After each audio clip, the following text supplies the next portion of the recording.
Hello and welcome everyone, I am Madals and welcome to another StarCraft 2 England cast. Well guys, today I have got a game between a Zerg and a Protoss. The Zerg player is playing as green in the top right. It is One, who is up against EmpireMista, the blue Protoss player in the lower left. The map is Cloud Kingdom and I'm excited about this. The last game of Ones I cast was brilliant. I've just finished. I'm casting a couple of games in a row this afternoon, and if this game is anything as awesome as this last game, then well, it will be fantastic. And you may have noticed I am still quite hyper about it, which is always good. Now, obviously, thinking about a ZVP, let's think what we've got in store for us. Well, we're going to see from the Protoss player lots of different openings. I reckon a two-base play is Cloud Kingdom, and that is purely down to the fact that it'll be a fast expansion as shown by the pylon there. Could even be Nexus first. That's going to be up against, obviously, the Zerg player will go probably a 15 pull, 16 hatch, and then try and take a third base at about the 4 to 5 minute mark, generally close to the 4 minutes. Now, this third base is going to be the focal point of the entire game, and I'm very much of the opinion that in ZVP at the moment, this third base for the Zerg decides really the game. If the Protoss player is able to take it out, then the Zerg loses 9 times out of 10. If it stays up and the Protoss doesn't take their own third base really quickly, then the Zerg player tends to win. Now, obviously on Cloud Kingdom, the reason I think it's going to be a two-base play from the Protoss player is due to this area, and the fact that this third base is such a long way away from the natural, it can be really, really difficult to hold. And as a result, it can be really very, very difficult for a Zerg player to defend everywhere, and very easy for a Protoss player to do big damage, especially with some big gateway pushes. I mean, even something as simple as, say, a 8 to 10 gate just mass Zealot push into the third base can be absolutely devastating, unless, of course, the Zerg player's got their Rotor up quickly. So, that is something I'll be interested to see. Other options, of course, are the Immortal Sentry push. It's infamous. We could also see a 5 gate. We could see a delayed 4 gate into a third base expansion from EmpireMista, who is going for the Nexus first, so really economically focused. And well, One, he's happily getting his Nexus up. He needs to keep an eye out on what this probe's doing, obviously just due to the risk of cannons, but of course the Forge isn't down yet, so there's no risk there because it was a Nexus first opening. But One doesn't know that until, of course, this Overlord came in, who does now see everything and knows that, well, things are going to be pretty safe for a while. My Protoss opponent has gone quite economically focused. That probe's still being irritating. We should see the third base out of One in sort of the next minute. Again, probably going to be close to the 4 minute mark, so relatively quicker if he can get away with it. But of course, that probe is going to be trying to delay it. 2 Zerglings coming out. I'm really quite shocked to see another 2 Zerglings, purely because really there's no need for 4. 2 Zerglings is more than enough in this matchup. You can happily get away with that. You just send one after this probe, the other one to come and scout around here just to make sure there's nothing going on. But of course, no cannons can fit behind here anymore, so that is all fine. And now we're going to see the third base go down, literally probably on the second to the 4 minute 20. There we go. So literally the timing could not be more precise there out of One.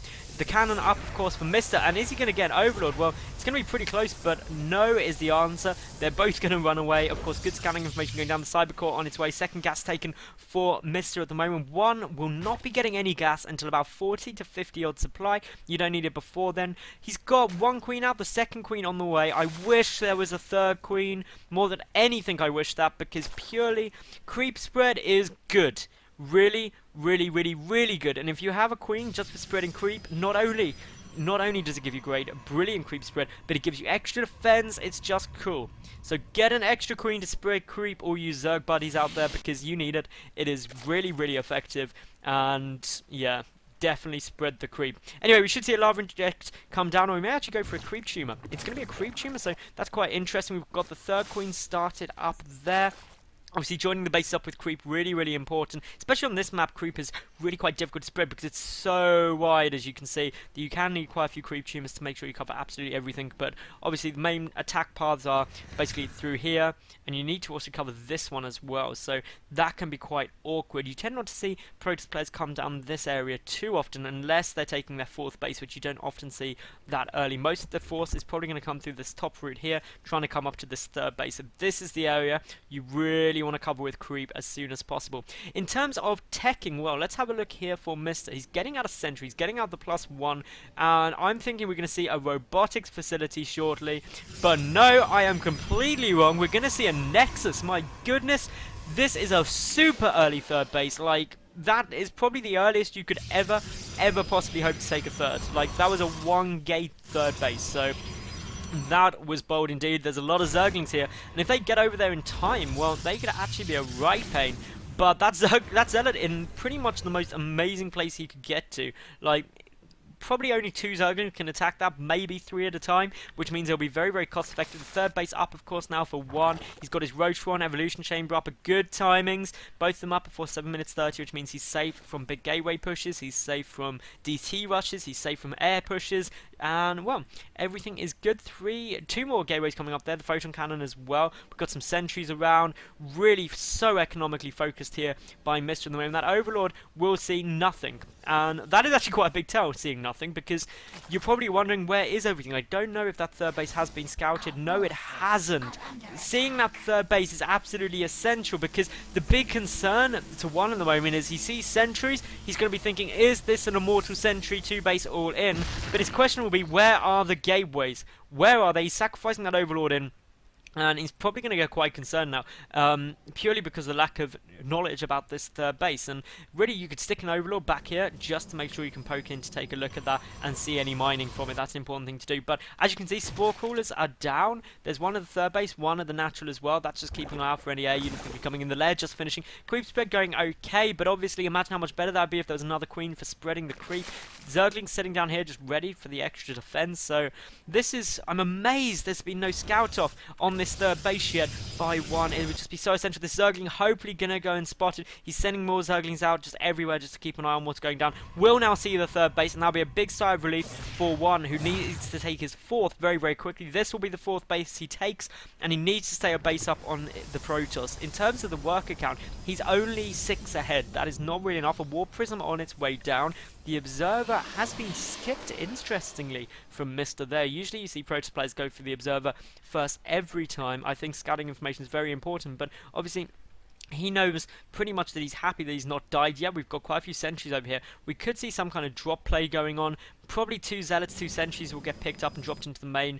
That's the most likely thing. The second Evolution Chamber coming down, double upgrades on their way. Meanwhile, we do of course have +1 Protoss ground armor, a lot more gateways being added on. What does that take us to? That is going to be, well, at least that's 8 gateways and 9, 10 gates. So this is a massive gateway for us, but not with very much else. So this 4th base is going to be the focal point of the attack, and does 1 have enough to defend it? Well, he's getting an awful lot of roaches out. He's trying to get some more Zerglings. In terms of upgrades, well, he's waiting for the 1-1 upgrades only really just started, so that could be a bit of a pain. He's got no missile upgrades. We do have Overlords getting picked off here. Another wave of War Pins. We've got a lot more Zealots coming in. Of course, Mr. got a lot of money sitting there, so he's able to warp in an awful lot of stuff. This is going to be pretty tough to hold because there's a lot of units here, a lot of damage. The 1-1 upgrades are done for the Protoss compared to no upgrades at all for the Zerg right now. So 1 is going to have to defend like a complete baller. And, well, here we go. We've got the engagements coming in. Some good force fields. Split this army absolutely in half. The Zealots are able to get in. But there's really quite high roach numbers. They're going to do as much damage as they can. More reinforcements coming in as we speak. And, well, more force fields preventing the retreat of those roaches. Zergling, drones coming in. Lack of Zerglings really just allow these Stalkers to go absolutely to town on the roaches.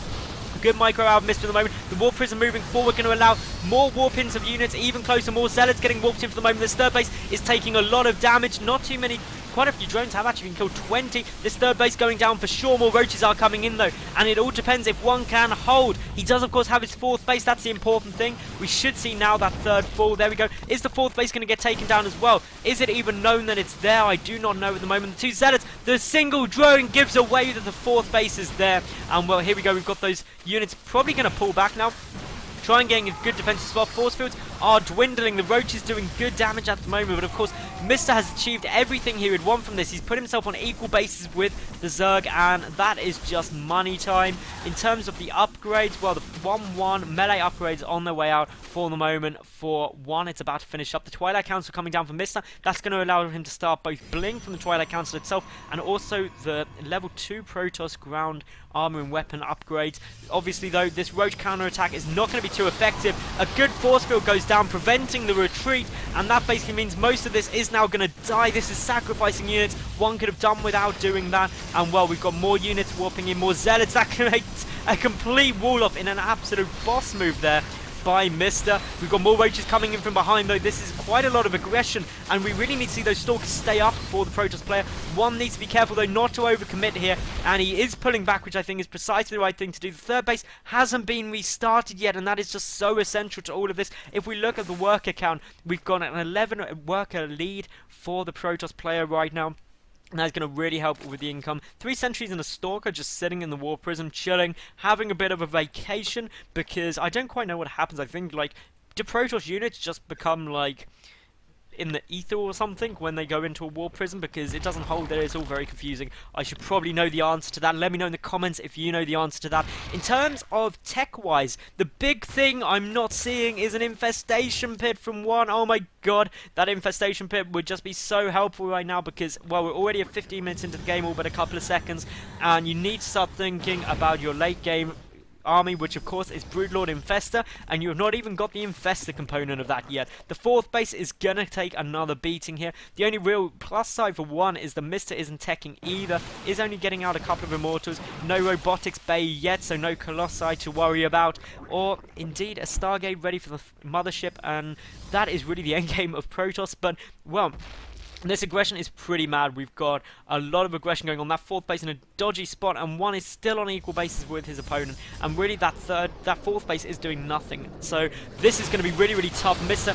out macroing his opponent. Those zealots aren't able to get in. The roaches are doing some good damage, but of course that immortal is going to start racking up kills like a complete beast. And as you can see, so many of the roaches going down the force field, really, really good. And, well, Mr. he's powering forward. Now, the interesting thing is Mr. just going to go for the kill, or is he going to go for the 4th base? It looks like he's going straight to the natural. He smells blood. The second immortal is in there, and, well, immortals just wreck roaches. The infestors are now out, though.